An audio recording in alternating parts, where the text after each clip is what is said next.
भ्रमण, कानून एवं शांति व्यवस्था बनाए रखने की कोशिश, सीएम ने दिए पुलिस अधिकारियों को निर्देश। शहीद राम भक्तों के लिए धार्मिक अनुष्ठान के पश्चात रामनगरी में दीपदान, मशाल लेकर सरयू घाट तक जुलूस। फिलिस्तीन की सलामती के लिए पढ़ी नमाज, मांगी गई जुमे की नमाज के बाद दुआ। थाने के सामने परिवार ने उठाया बड़ा कदम, पेट्रोल डालकर आत्मदाह का किया प्रयास। गांव में चौपाल का आयोजन, गांव की समस्या गांव में समाधान, किया गांव की समस्या का निस्तारण। नमस्कार, मैं हूं आपके साथ नबीला उरूज और आप देख रहे हैं आज की खबर। रुक करते उत्तर प्रदेश की तमाम बड़ी खबरों की तरफ। सीएम योगी आदित्यनाथ के निर्देश पर हरदोई में पुलिस सक्रिय रही। हरदोई जिले में शुक्रवार को जुमे की नमाज अदा की गई। इस मौके पर मस्जिदों और प्रमुख स्थानों पर एसपी ने भ्रमण कर अधिकारियों को आवश्यक दिशा निर्देश जारी किए। दरअसल वैश्विक स्तर पर चल रहे इजराइल और फिलिस्तीन विवाद के दृष्टिगत सीएम योगी आदित्यनाथ ने प्रदेश के समस्त पुलिस अधिकारियों को सतर्क रहने के निर्देश दिए थे। साथ ये भी कहा था कि सभी पुलिस कप्तान अपने क्षेत्र में धर्मगुरुओं से तत्काल संवाद करें। ये जनता में सुरक्षा की भावना उत्पन्न करने के लिए ये पुलिस बल का गश्त, पैदल गश्त और ये जगह जगह पे फोर्स लगाया हम लोगों ने, जिससे जनता में विश्वास कायम हो और ऐसी कोई घटना ना हो जिससे कि मतलब जनता में कोई दूसरे की स्थिति पर। खबर अयोध्या से है, जहां भगवान राम की जन्मस्थली रामलला के मंदिर के पुनः प्राप्ति और 500 वर्षों के संघर्ष के दरमियान शहीद राम भक्तों के लिए धार्मिक अनुष्ठान हुआ। 9 दिन धार्मिक अनुष्ठान के पश्चात रामनगरी में दीपदान किया जा रहा है। शहीदों के बलिदान के प्रति सड़कों पर श्रद्धा सुमन दिखा। मशाल लेकर संत समाज और स्थानीय लोगों ने जय श्री राम के नारे के साथ सरयू के घाट तक जुलूस निकाला। राम की पौड़ी पर 500 वर्षों के संघर्ष में शहीद हुए शहीदों की आत्मा की शांति के लिए दीपदान किया गया। नक्काशी के बारे में अगर बताया जाए तो जो आम जनता है जो सोच रही होगी या कल्पना कर रही होगी कि ऐसी होगी, उससे भी अधिक सुंदर होगी, क्योंकि ये चीज़ क्योंकि अभी हम उससे चीज़ को ज़्यादा बता नहीं सकते कि कैसे क्या हो रहा है, लेकिन सब लोगों को एक इतना बड़ा एक सरप्राइज मिलने वाला है पूरे देश को कि ऐसी मूर्ति कभी कहीं देखी नहीं। राम की पैड़ी पे आज हम लोग हमारा रामलला का मंदिर जो बन रहा है उसको देख के इतना मन प्रसन्न है। और आज कार सेवा में जो हमारे कार सेवक शहीद हुए थे उनकी आत्मा की शांति के लिए आज हम लोग राम की पैड़ी पे दीप प्रज्वलित कर रहे हैं। राम भक्त जो थे, जो राम मंदिर के लिए शहीद हो गए, उन राम भक्तों के याद में हम लोगों ने मनाया है दीपदान। ये हो रहा है यहाँ पे उनकी आत्माओं की शांति के लिए।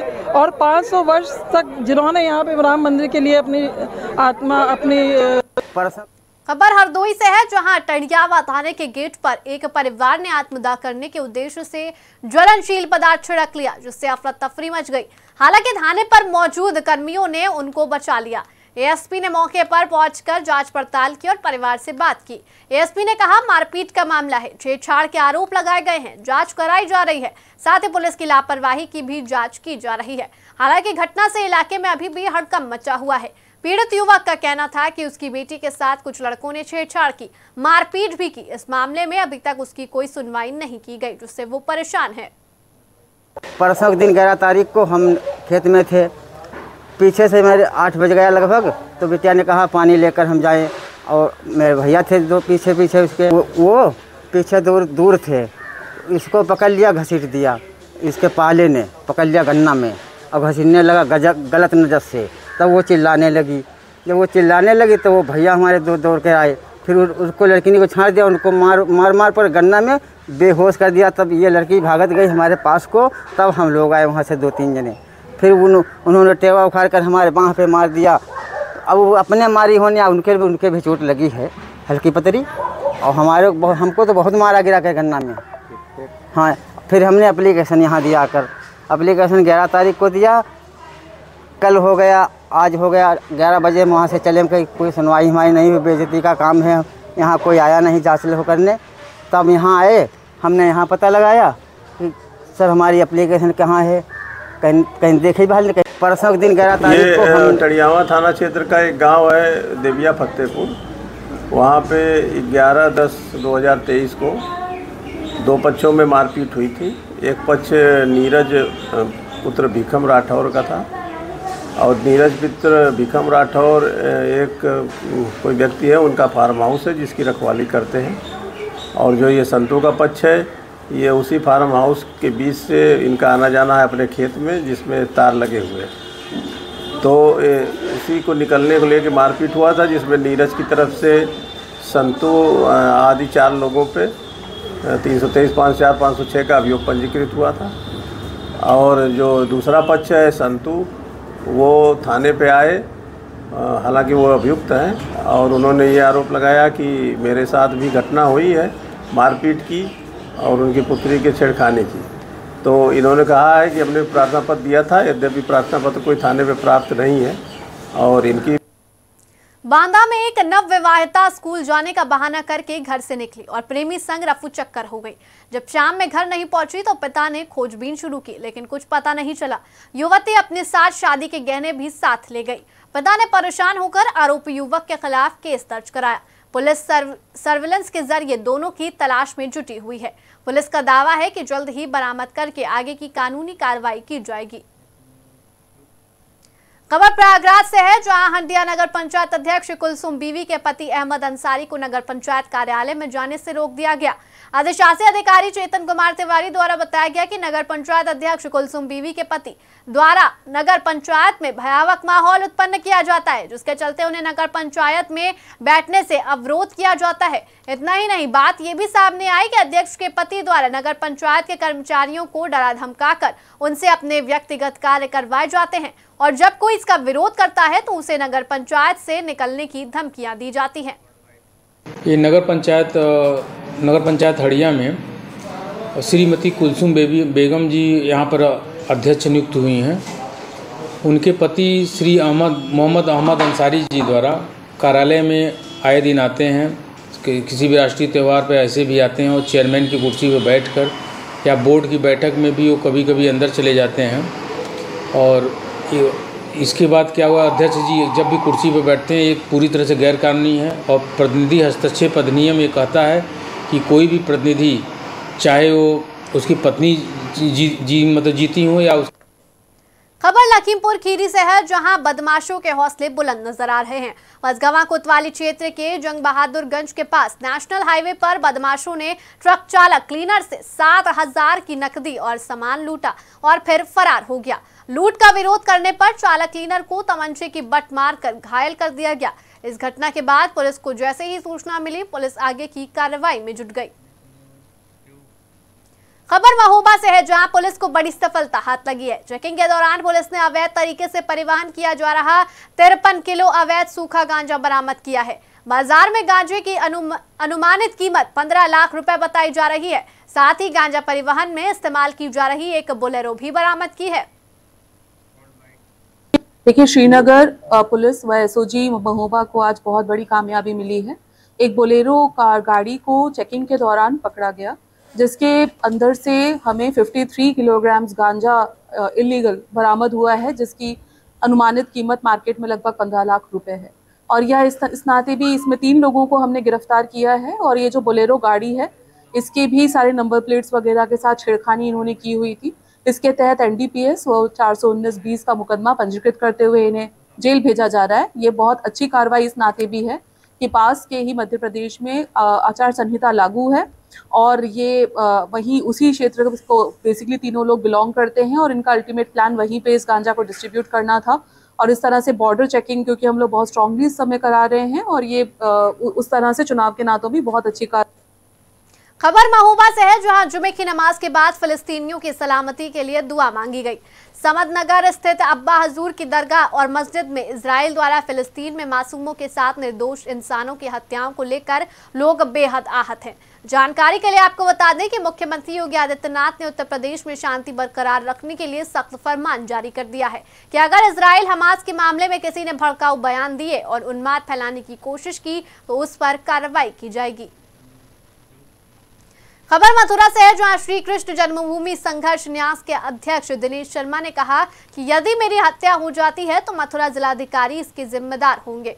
उन्होंने कहा कि समाचार पत्रों के माध्यम से पता चला कि विदेशी आतंकवादियों के गुरगोत की लोकेशन गोवर्धन और मथुरा है। ये आतंकवादियों के गुर्गे किसी भी घटना को अंजाम दे सकते हैं। पहले भी दिनेश शर्मा अपनी हत्या की आशंका जता चुके हैं। उन्होंने पहले भी प्रार्थना पत्र जिलाधिकारी मथुरा को दिया था कि उनके घर की 2 बार रेकी मुस्लिम कट्टरपंथियों द्वारा हो चुकी है। उन्होंने कहा कि एक बार उनके ऊपर जानलेवा हमला हो चुका है और व्हाट्सएप नंबर पर कई बार जान से मारने की धमकियां भी आ चुकी हैं।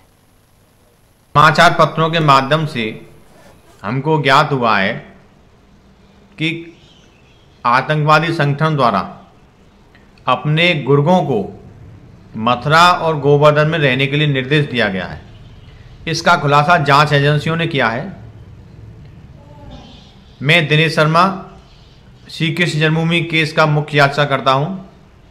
मैंने पहले मथुरा शासन प्रशासन को लिखित में और माननीय मुख्यमंत्री जी को लिखित में अनुरोध किया था कि मेरी जान को खतरा है, क्योंकि मेरे पीछे मुस्लिम कट्टरपंथी आतंकवादी पड़े हुए हैं।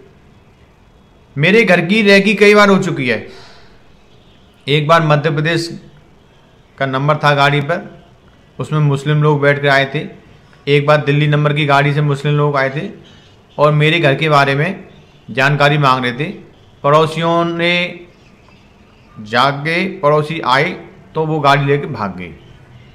तो मैं कहीं ना कहीं आतंकवादियों के निशाने पे हूँ।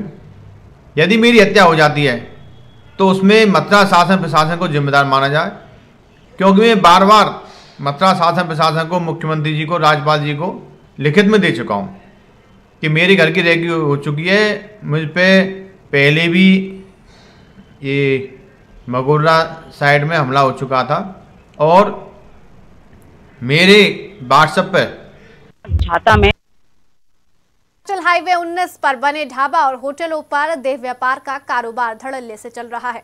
पुलिस की कार्रवाई होने के बावजूद भी होटल संचालकों में कोई भी डर नहीं दिख रहा।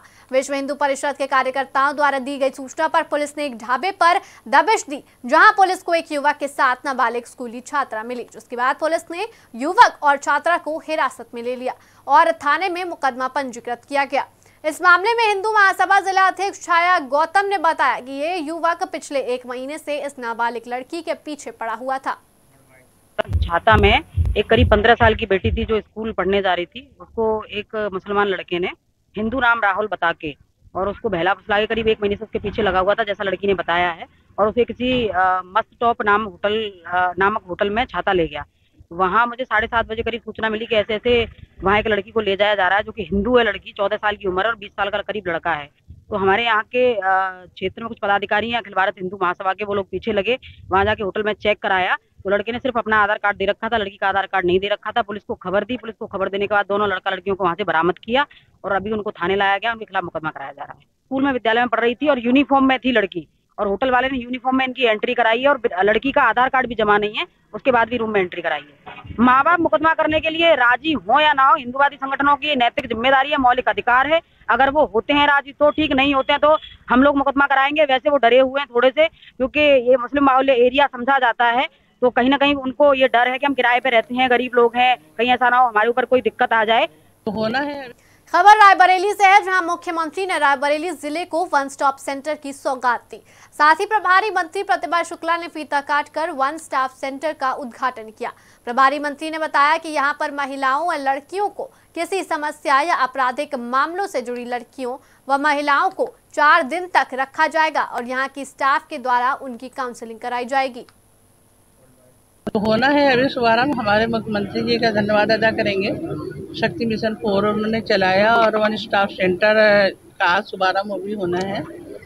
और यहाँ पर हमारी जो बेटियाँ हैं या नारियाँ हैं उनको 4 दिन के लिए रखा जाएगा। उनकी बात सुनी जाएगी। जो थाने में आती हैं उनके लिए उनकी बात सुनी जाती है। उनका कोई अपना रखने वाला नहीं होता है, तो 4 दिन के लिए यहाँ रोका जाता है और उसके बाद उनको यथास्थान जहाँ पर वो जाना चाहें, पति के घर या अपने पिता के घर, वहाँ वो जा सकती हैं और उन काउंसलिंग करके उनकी समस्या का निस्तारण भी किया जाता है।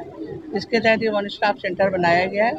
हम तो चाहते कोई ना आए, लेकिन ये आता है तो हमारी बेटियों को और पूर्ण सुरक्षा मिलेगी। हमारी बहनों को पूर्ण सुरक्षा देने के लिए इसकी स्थापना की गई है। खबर सिद्धार्थनगर से है, जहां गांव की समस्या गांव में समाधान के तहत 2 ग्राम सभा शाह और बेलवा में चौपाल का आयोजन किया गया। जिसमें गांव से संबंधित गांव की समस्या का निस्तारण गांव में करवाकर सरकार की मंशा को पूरा किया जा सके।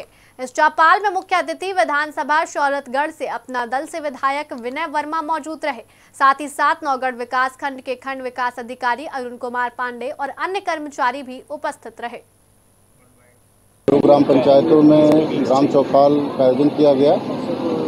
ज़्यादातर समस्याएं राशन कार्ड को लेके, आवास को लेके, शौचालय को लेके, कुछ जगह नालियों की समस्याएं आई हुई हैं और जो भी समस्याएं आई हैं उसका हम लोग समाधान कराएंगे। ग्राम पंचायत बेलवा में माननीय विधायक जी के निर्देश में सोमवार को हम लोग एक कैंप का आयोजन कर रहे हैं, जिसमें सभी विभाग के लोग यहाँ उपस्थित होंगे। वो कैंप 10 बजे से शुरू होगा, शाम को 5 बजे तक चलेगा। जिनकी भी जो समस्याएं हैं वहाँ त्वरित उसका निस्तारण होगा, क्योंकि अपना लैपटॉप लेके सभी अधिकारियों को निर्देशित कर दिया गया है तो लेके आएंगे और यहीं पे कार्रवाई होनी है। ताकि मुझे लगता है इस समय जिले में सब ऊर्जावान अधिकारी आ चुके हैं। अब धीरे धीरे ये भी समस्या आपको निदान मिलेगा। पहले जो सुस्ती में अधिकारी रहते थे, अब वो धीरे धीरे आने वाले टाइम में आप देखिए जो मैं दिखता आ रहा हूँ, अभी मेरी मुलाकात भी नहीं हुई। जिला अधिकारी भी ऊर्जावान है, तमाम कप्तान भी ऊर्जावान है। तो मैं चाहूँगा वो लोग इस सब चीज़ को ध्यान रखते हुए हर जगह अधिकारी ऊर्जावान बैठाएंगे, जो हमारी गरीब माँ बहनों का सबका जल्दी से जल्दी निपटारा होता रहे काम। और उसके बावजूद भी कोई दिक्कत आएगी तो मैं भी स्वयं खड़ा हूँ तमाम। फिर मैं माननीय मुख्यमंत्री जी के भी अपने लोगों की शिकायत कहीं पर भी लेके जा सकता हूँ। फिलहाल इस बुलेटिन में इतना ही। उत्तर प्रदेश की तमाम बड़ी खबरों के लिए बने रहिए आज की खबर के साथ।